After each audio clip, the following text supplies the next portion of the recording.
बिहार विधानसभा का पहला exit poll आ गया है। बीजेपी ने जहां 101 कैंडिडेट खड़े किए थे, उनके 81 प्रत्याशियों के जीतने की उम्मीद है। वहीं जेडीयू ने भी उनके साथ मिलकर 101 कैंडिडेट खड़े किए थे, उनके 63 कैंडिडेट जीतने की उम्मीद है। वहीं अगर मैं बात करूं रामविलास पासवान की पार्टी एलजेपी की, जो कि अब चिराग पासवान लीड करते हैं, उनके 28 कैंडिडेट खड़े हुए थे, उनके 19 कैंडिडेट जीतने की उम्मीद है। हम पार्टी की बात करें तो उनके 6 में से 4 कैंडिडेट के जीतने की उम्मीद है। वहीं उपेंद्र कुशवाहा की पार्टी आरएलएम ने भी 6 कैंडिडेट खड़े किए थे, उनके भी 4 ही उम्मीदवार जीतने की उम्मीद है।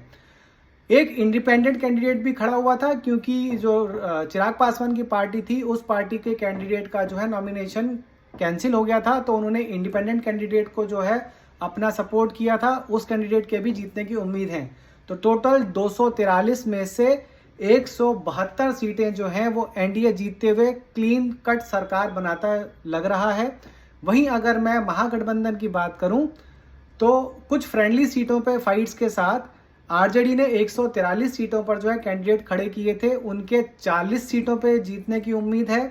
कांग्रेस ने 70 कैंडिडेट खड़े किए थे, उनकी 12 सीटों पर जीतने की उम्मीद है। सीपीआई एमएल ने 20 पे कैंडिडेट खड़े किए थे, उनके सिर्फ 4 कैंडिडेट जीतने की उम्मीद है। वीआईपी पार्टी ने 12 में अपने कैंडिडेट खड़े किए थे, उनके सिर्फ 2 कैंडिडेट जीतने की उम्मीद है। सीपीआई ने 9 कैंडिडेट खड़े किए थे, 1 कैंडिडेट जीतेगा।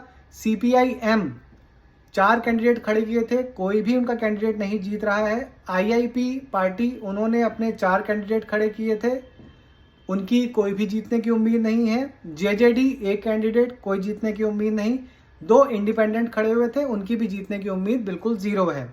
तो टोटल जो है महागठबंधन वो 59 सीटों पर जीतता हुआ नजर आ रहा है।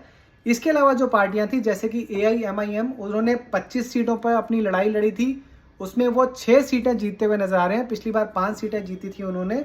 जन स्वराज पार्टी का बहुत ज्यादा इस वक्त जो है इस बार रोला था, बहुत ज्यादा शोर था। उन्होंने 238 कैंडिडेट अपने उतारे थे, लेकिन मात्र 3 सीटों पर उनके कैंडिडेट जो हैं वो विजयी होते हुए नजर आ रहे हैं। आरएलजेपी, जो कि पशुपति पारसनाथ की जो है पार्टी थी, जो कि अपने चिराग पासवान के चाचा हैं, उन्होंने 25 कैंडिडेट खड़े किए थे, कोई भी जीतता हुआ नजर नहीं आ रहा है। बीएसपी ने 130 कैंडिडेट खड़े किए थे, उनका सिर्फ 1 कैंडिडेट जीतता हुआ नजर आ रहा है। आजाद पार्टी ने 25 कैंडिडेट खड़े किए थे, कोई नहीं जीतेगा। अपनी जनता पार्टी 4 कैंडिडेट, कोई नहीं जीतेगा। आप पार्टी ने 121 कैंडिडेट खड़े किए थे, कोई नहीं जीतेगा। जनशक्ति जनता दल, जो कि तेज प्रताप यादव की पार्टी है, उन्होंने 22 कैंडिडेट खड़े किए थे, 2 उनके कैंडिडेट जीतते हुए नजर आ रहे हैं।